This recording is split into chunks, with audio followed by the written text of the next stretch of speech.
Mipasidaan ang kagamanan sa lalawigan sa Sugbo sa mga resort o ubang establishmento nga nalambigit sa industriya sa turismo nga pasiradan kung masakpan nga nag-operate nga way Certificate of Compliance o COC gikan sa kagamhanan sa probinsya sa Sugbo. Gipaybaw kini ni Gobernador Juan Garcia ato sa Tourism Stakeholders Meeting kagahapon, Martes, Enero 4. Kini gitambungan sa mga tourism stakeholders, Department of Tourism kon DOT ug mga representante sa government banks. Mato ni Gobernador Garcia, isyuhan niya og cease and desist order ang mga resort, dive shops and centers, restaurants ug ubang tourism-related establishments nga padayon gihapong nag-operate bisan way accreditation sa DOT ug COC gikan sa Provincial Tourism Task Force. And I will be calling on the PNP to implement it.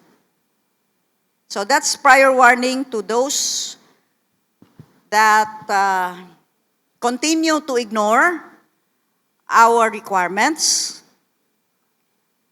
Ayuhon ato sa ning iagi sa minaayo. Mang-warning sa ta. Dili na threat. Kay tinud-on na nako. So I think daghan naman mong nakailan ako. Tinud-on ko gyud na. Midugang usab si Garcia nga iyang hangyoon ang mga mayor sa kalungsuran ug mga syudad nga bakwion ang ilang giisyu nga business permit ni ining mga establishmento hangtod nga makatuman sila sa gikinahanglan sa DOT ug COC. Remember, we are still in a state of calamity.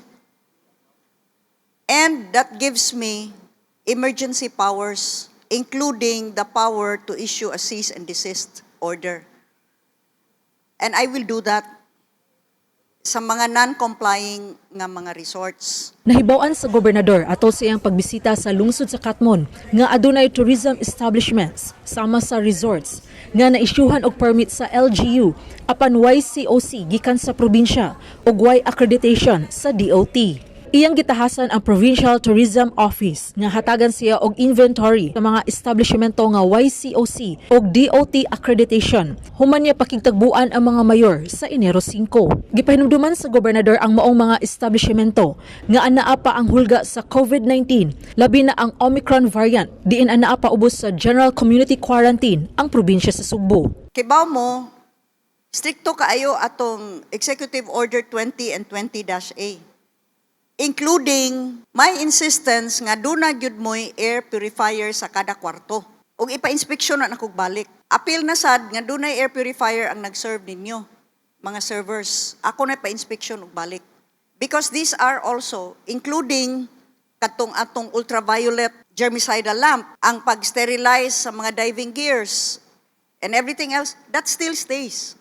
Sheila Gravinez, Balita sa Sugbo.